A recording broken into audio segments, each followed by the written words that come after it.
This is Scott the Fix-It Guy, and today we have a dishwasher that won't power up. No response to any buttons, no lights. And my suspicion is maybe the fuse has blown, so I can't get any of the buttons to work. And I made sure it was plugged in. I made sure the plug had power. So I'm thinking maybe the little fuse that lives in the control area has blown. So what I'm going to do is I'm going to take out these Torx 15 screws around the perimeter and kind of keep track of these, because there's two lengths. There's the longer type and shorter type, and the longer type go near the top and the shorter type go on the sides, so you don't want to get them mixed up. It's pretty easy, so you just zip out those screws, and that's going to allow you to take out the front part control panel, and behind that is the little computer, and with the computer or the controller there's a fuse that is really easy to change, and sometimes it blows, like the electrical components get too hot, and if they're too hot, instead of a fire, the fuse trips. So now we've removed the control panel, and this black box underneath it is the controller or the little microprocessor. So we're going to remove the black box by depressing 3 little tabs. I'm using needle nose pliers to push the tab back, and I'm going to lift up on the black box. I've got 2 in the right corner, and then I have 1 on the left side.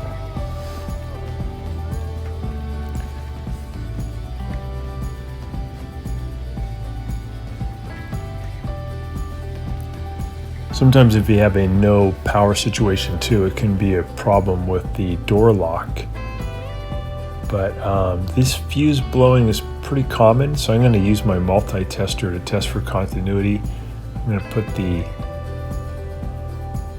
multi-tester 2 leads on the 2 terminals of the fuse to see if I can hear the beep that would show that electrons can flow through the fuse. But I'm not getting any readout on my digital display and no beep, so I know that the fuse is tripped and no longer works, so I'm going to be replacing it. These fuses are resettable. I'm going to show you at the end of the video how to reset them if you don't have a replacement. It's best to put in a replacement, but you can manually reset these fuses.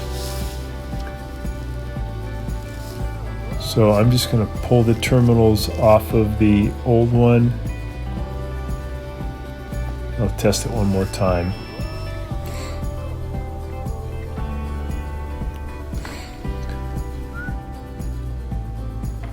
So here's the new part. Show you the part number here. These are pretty cheap. Probably get them from Amazon around $20 or $30, or reliable parts. So once you have the new fuse, you just push it into its little plastic housing, and then you put the 2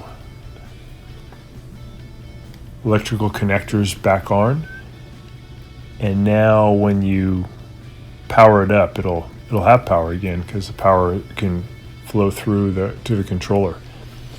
So we're putting the black box back on. It'll just click into place. It has those 3 tabs, and then we're going to put the controller back into the door assembly and just add those screws at the top. This will be a pretty quick repair for you and easy to do. If you find that the fuse is working, it's intact, and there's still no power, it could be the door switch, which is less common, but also pretty easy to do and inexpensive.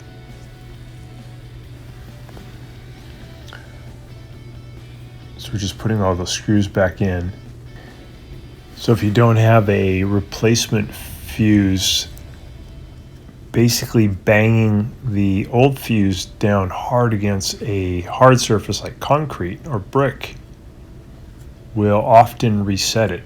And what I did with this one today is I grabbed it with a pair of pliers and I hit it with my small hammer, and then I tested my continuity tester, and I found that it did have continuity, so it actually did reset. Doesn't always work, but I'd say about 8 out of 10 times, about 80% of the time, it'll work.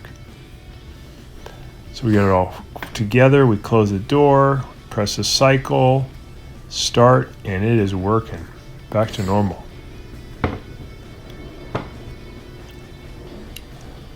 So here's a little video on how to do that reset. So we don't have any continuity at this point. We know it's not working. So I'm just holding it with a pair of pliers and then hitting it with my small hammer. But you could just bang it down against the ground. It has to be something hard though, not like linoleum, but like concrete or brick. And that'll, again, 80% of the time it'll reset. And now I have continuity, so this fuse will work. Here's how you can do it, where you slam it down on the ground. You could even hold it in your hand, but using pliers I think works better because you can slam it down harder. You have to use a fair amount of force. So thanks so much for watching, and please subscribe to our channel when you get a chance. Thanks again.